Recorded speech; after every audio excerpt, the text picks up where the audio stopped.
legally speaking, they have satisfied the provisions of the Constitution, and so that's why people are not talking about it from that angle. The magnitude, as you put it, it's big. People out there are talking about it, APC, PDP merger, but there are those who believe that it's of no consequence. Yes, really, because if you look at all of these people, if you remember in 1999, some people left PDP to form AD on the ground that they were not ideologically of the same family, and that some people had been who are in PDP are known Abacha apologists, and so they could not be seen to be hobnobbing with people like that. And but after that, some members in the same AD were appointed to serve in the cabinet of PDP, and they accepted. And then some left that same AD to PDP, and some left from AMPP to AD, then later to even the same Wamako that we're talking about now. Wamako was in AMPP. It was, if you remember, it was Wamako's crisis. Wamako's matter at the Election Tribunal at the Court of Appeal that gave rise to Salami's issue with the former CGN Kasinalu. And then he was moved from AMPP to PDP, and he was promised all sorts. And so now it's normal also for them to cross carpet. This current governor of Ogun State was in AMPP. He served as a senator under AMPP. He was in AMPP. He was in PDP. From PDP, he moved to AMPP. AMPP now to AD, AC, and later APC. Oyo State governor was in AMPP. He moved to ACN. And so you will see all of them jump from Achiko Odenwa, if you remember, he's an elder statesman of the APC in Southeast. He was a governor under PDP. Now he's in APC. If you remember Mbadinuju also, Mbadinuju was a governor under PDP. When he had crisis problem with his godfather Mekofo, he moved from PDP to AD. He contested the 2003 election in AD. If I may come in here, now that issue of ideology, moving from one party to the other, the political stage in Nigeria has been said to be ideologically starving. So what will now happen?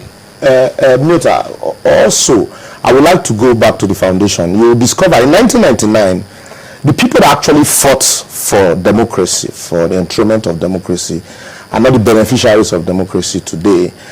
Because in 1999, a lot of them did not believe in Abdul Salam's transition, and so they stayed back.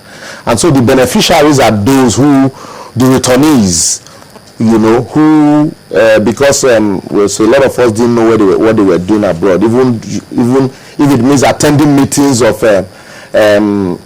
cultural meetings. You saw were fighting the government back home, and they all came back, and we saw some of them as fighters who fought for democracy, and they were elected. And so now we're beginning to see that these people, all the only thing that is important to them is power. Look, we need it, whether you like it or not. That's why you have the Senate today is a retirement home for former governors or corrupt governors, if you like, and that is what is at play here. There are so many of them, you hardly hear of them, but they're there. They are just in the Senate.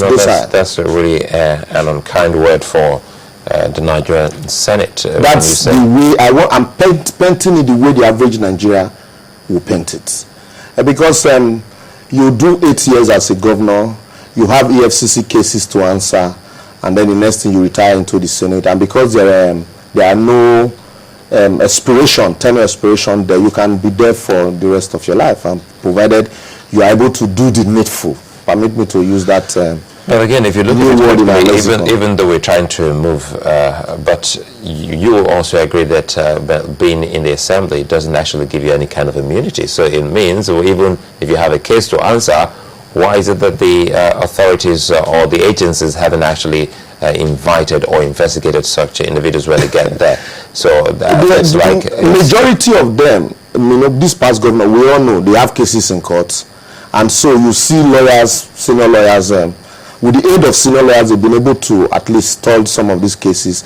A preliminary matter will go to the Supreme Court. In some of the cases, they've gone to Supreme Court twice and back. So the matter is still at the trial court.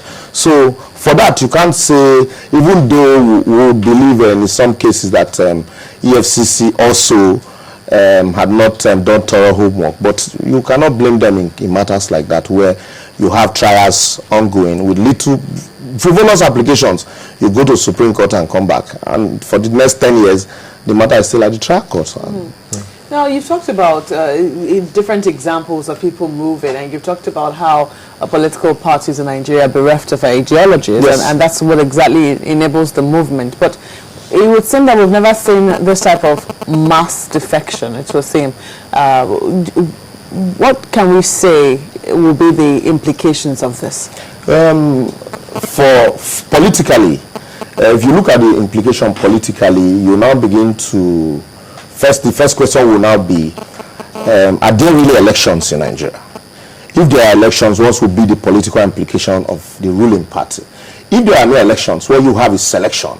Then there won't be any implication, because at the end of the day, majority of these people there are there as a result of one godfather believing, okay, this man, you know, go and you've been appointed to go to Senate. Like some of my friends will tell me, oh boy, they don't see me, I can't go House of Rep, you know.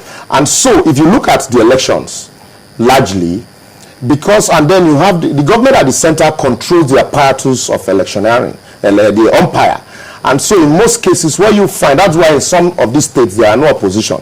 They only exist when there are maybe a few months or a year to election. You see them trying to put structures in place. And that's why you also discover, if you remember Mbadinuju, in 2003, he was the incumbent governor. In spite of the power of incumbency, Mbadinuju contested election under AD.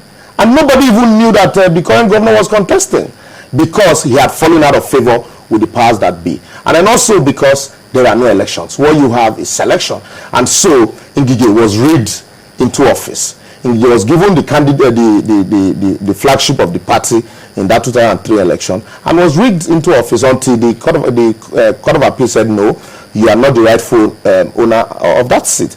And so if you look at it from this point of view, what is going to play out also, because in these states where you have these governors who are already on their way out, and that's why you see some of them say, no, I am still here. I cannot leave the house I built, so you don't expect me to leave. And then if you look at these states, Adamawa, for example, if you remember in 2007, the problem Iyako had, even with the same APC, then ACN. Remember Atiku and his followers were in ACN then. They had issues with Batape and Boni Haruna. And then you had because then the Adamawa and Bamaga took us faction were, you know, all together then. So it was easy for the PDP to rig their candidate into office. And if you this Court of Appeal, you know, ordered a re-election in that state also. And so when you put all of this into play, what you're going to have is these states, what is simply going to happen, the government in power, because there are no election, will just bring candidates and impose on the people. And because our electoral laws are flawed. There are no elections, or, I mean, there is no internal democracy. There's a semblance of election. Let's put the internal democracy aside now. The general elections that we all, you know, see, there's a semblance. What we have is semblance of election, not, you know, election properly so-called. And because our electoral laws are flawed, once INEC conducts election, the presumption is that once results are announced, the presumption is that these elections are perfect. You that is a contestant that is contesting the outcome of the election, you are the one that will not prove that the election is regular. The elections are not proper. And so that's why people also have been agitating. Let the umpire who conduct this election be the one to prove that they followed all the guidelines. And so once that happens, what you are going to see is that in some of these states, you're going to see imposition of candidates and massive irregularities during the election, and then they tell you go to court and prove that the elections were not regular. And for the next only God knows how long. So what you're saying, the implications you are saying are for INEC. You're not saying it for the political parties themselves. They were saying that the person who will feel this pressure is INEC. He who pays the piper takes the tune. And in this case, the government at the center, there was a time in this country where INEC acted as, an arm of the ruling party, under Morrissey.